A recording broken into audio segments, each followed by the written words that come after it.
Dear viewers, welcome to episode 5 on Transfer of Property Act 1882. In this episode, we are going to see transfer on impossible conditions or illegal conditions, a concept of election, and what is ostensible owner. So also, what are the fraudulent conditions? Section 25 says transfer on impossible, illegal or fraudulent condition. This section tells us a general rule regarding all kinds of conditional transfers. It says that transfer fails if the condition is 1. Impossible to achieve. For example, I shall transfer this house property to you if you walk at 100 kilometers per hour speed. Or I shall give you rupees 100 lakhs if you marry A's daughter C. Now the daughter C is already dead, so this transfer is void. Second, condition which is forbidden by law. Example, I shall give you rupees 10 lakhs if you murder C. Now this transfer is not valid. Third, on the condition, if the condition is such that if permitted, it would defeat any provision of law. Fraudulent or involves or implies injury to the person or property of another, or if the court regards it as immoral or opposed to public policy. For example, A transfers rupees 1 lakh to his niece C if she will desert her husband. Now this transfer is void. You cannot cause injury to someone. Care should be taken here not to confuse a void transfer and a void condition. Example, take a case of a gift. If the consideration itself is immoral, the transfer cannot take place, but if the condition subsequent is immoral and attached to the gift, which is otherwise valid, the condition will be void, but the gift is valid. Example, a condition or limitation absolutely restraining the transferee from disposing of his interest in the property is invalid condition, but the transfer remains good. Now let's see election, section 35. We have so far seen that the person who wants to transfer the property must own it or has an authority to transfer it. However, there are situations when the above is not true. In such situation, the concept of election comes into picture.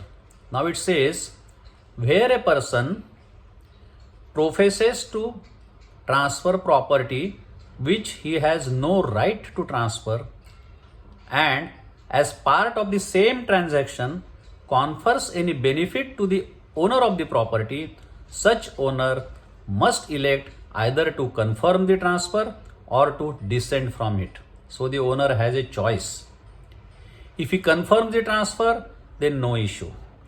But if he elects to dissent from it, he must relinquish the benefit so conferred by way of the same transaction, and the benefit reverts to the transferor and subject to the change of making good to the disappointed transferee the amount equal to value of the property attempted to be transferred. Now let's see an illustration. A house at Pune is the property of C, worth rupees 100 lakhs. That's the market value. A professes to transfer it to B by giving rupees 110 lakhs as a gift to C, who is actually the owner of the property. And it's done by the same instrument. Now, if A accepts those 110 lakhs, then there is no issue and property can be transferred to B. However, if she elects to retain the farm that is the owner, elects to retain the farm, he has to return rupees 110 lakhs gift received back to A, and then A has to give rupees 100 lakhs to B, because originally A wanted to give a property to B which is valued at rupees 100 lakhs.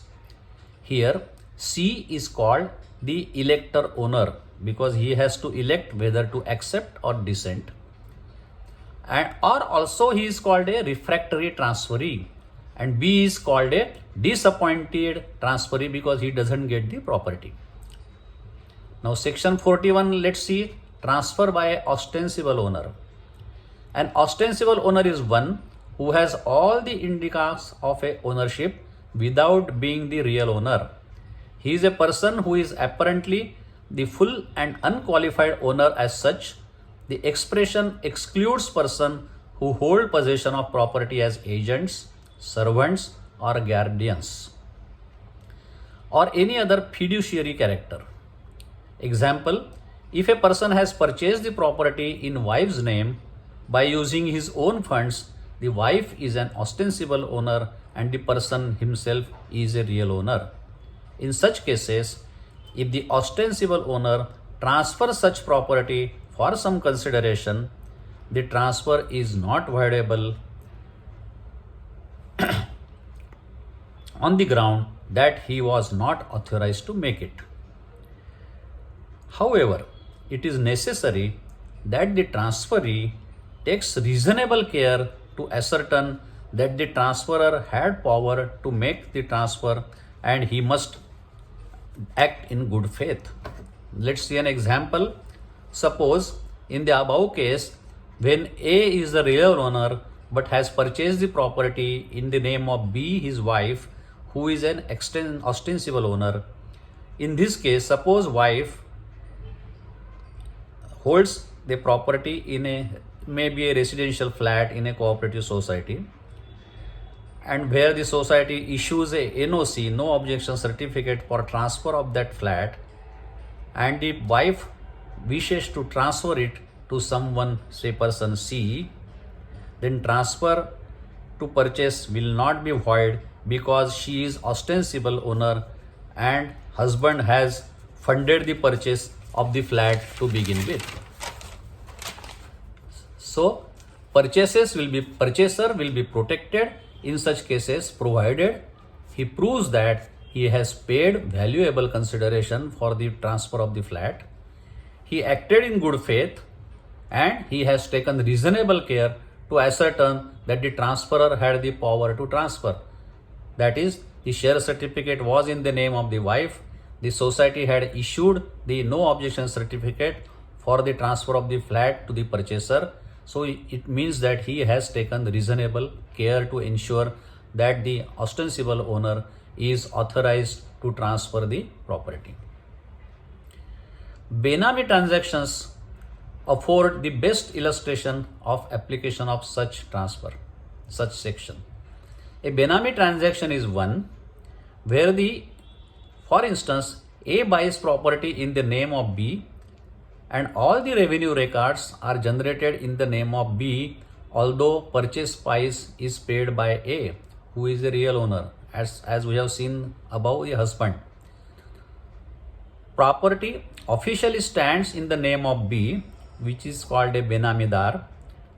When Benamidar sells the property for consideration without disclosing the real owner cannot avoid the sale.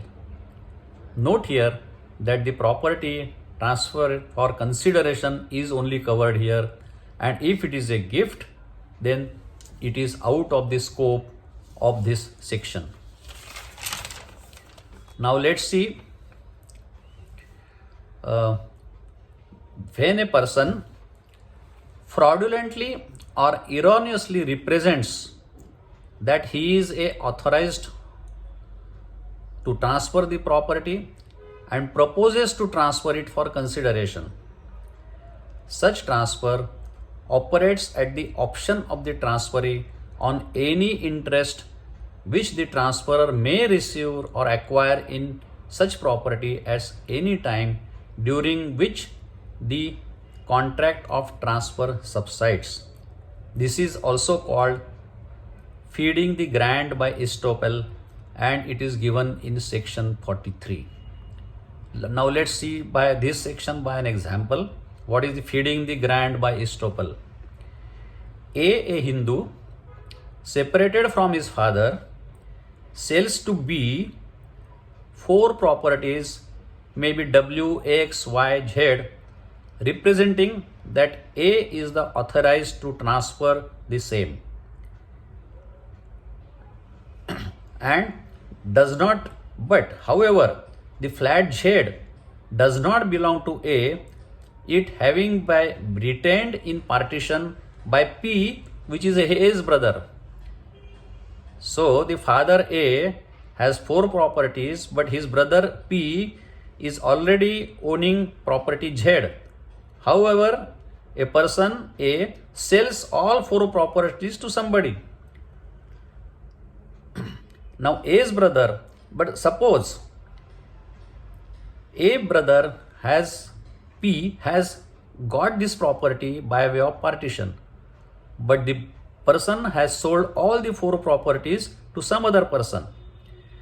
But let's see, the P dies in between, and as here the A gets the Z property as well. Now B, not having rescinded the contract of sale, may require A to deliver the property Z also to him. That means in future, during the subsistence of the contract, suppose a seller gets hold of the property in his name, he has to sell it to the purchaser with whom he has contracted earlier. Thank you so much. We stop here today.